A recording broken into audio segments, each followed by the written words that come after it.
Hey guys, so today we're reading 2 Samuel chapter 13, and today's verse of the day is Ephesians 1 verse 7.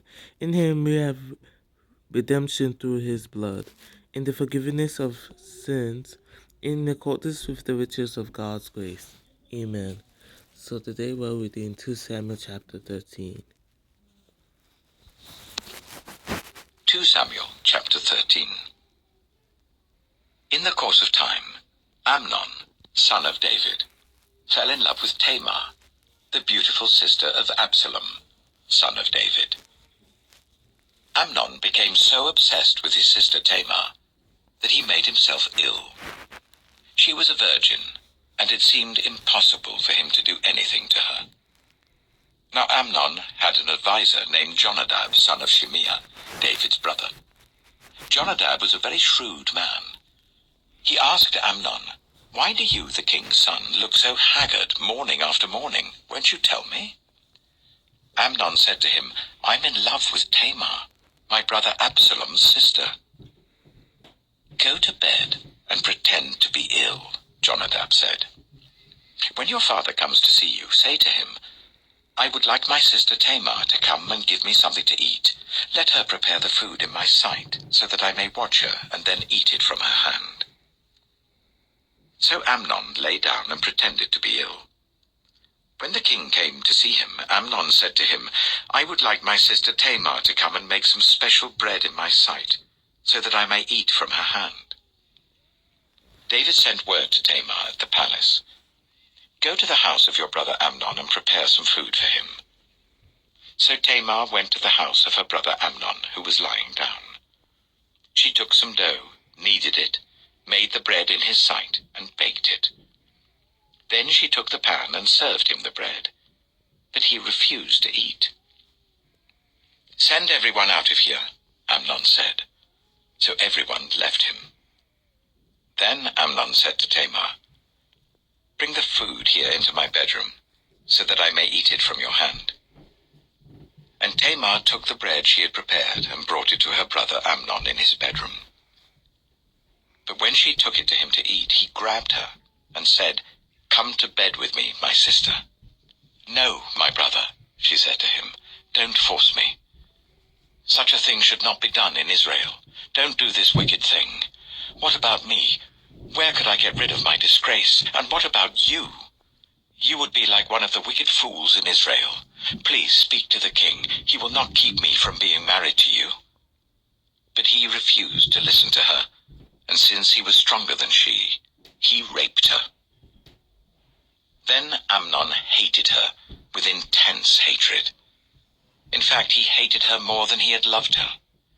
Amnon said to her, "Get up and get out." "No," she said to him. "Sending me away would be a greater wrong than what you have already done to me." But he refused to listen to her. He called his personal servant and said, "Get this woman out of my sight and bolt the door after her." So his servant put her out and bolted the door after her. She was wearing an ornate robe, for this was the kind of garment the virgin daughters of the king wore. Tamar put ashes on her head and tore the ornate robe she was wearing. She put her hands on her head and went away, weeping aloud as she went. Her brother Absalom said to her, "Has that Amnon, your brother, been with you?" "Be quiet for now, my sister. He is your brother. Don't take this thing to heart." And Tamar lived in her brother Absalom's house, a desolate woman. When King David heard all this, he was furious. And Absalom never said a word to Amnon, either good or bad.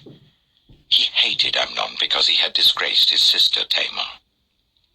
2 years later, when Absalom's sheep shearers were at Baal Hazor, near the border of Ephraim, he invited all the king's sons to come there. Absalom went to the king and said, "Your servant has had shearers come. Will the king and his attendants please join me?" "No, my son," the king replied. "All of us should not go. We would only be a burden to you." Although Absalom urged him, he still refused to go but gave him his blessing. Then Absalom said, If not, please let my brother Amnon come with us." The king asked him, "Why should he go with you?" But Absalom urged him. So he sent with him Amnon and the rest of the king's sons. Absalom ordered his men, "Listen, when Amnon is in high spirits from drinking wine, and I say to you, 'Strike Amnon down,' then kill him. Don't be afraid. Haven't I given you this order? Be strong and brave." So Absalom's men did to Amnon what Absalom had ordered. Then all the king's sons got up, mounted their mules, and fled. While they were on their way, the report came to David, "Absalom has struck down all the king's sons. Not one of them is left." The king stood up, tore his clothes, and lay down on the ground, and all his attendants stood by with their clothes torn.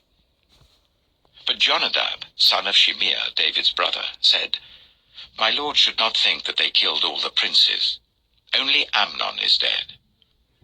This has been Absalom's express intention ever since the day that Amnon raped his sister Tamar. My lord the king should not be concerned about the report that all the king's sons are dead. Only Amnon is dead. Meanwhile, Absalom had fled. Now the man standing watch looked up and saw many people on the road west of him coming down the side of the hill. The watchman went and told the king, "I see men in the direction of Horonaim on the side of the hill." Jonadab said to the king, "See, the king's sons have come. It has happened just as your servant said." As he finished speaking, the king's sons came in, wailing loudly. The king too, and all his attendants, wept very bitterly. Absalom fled, and went to Talmai, son of Ammihud, the king of Geshur. But King David mourned many days for his son. After Absalom fled and went to Geshur, he stayed there for 3 years, and King David longed to go to Absalom, for he was consoled concerning Amnon's death. Amen. So that was 2 Samuel chapter 13. I'm going to end the video off here, and tomorrow we'll read 2 Samuel chapter 14. And you guys have a blessed day. Amen.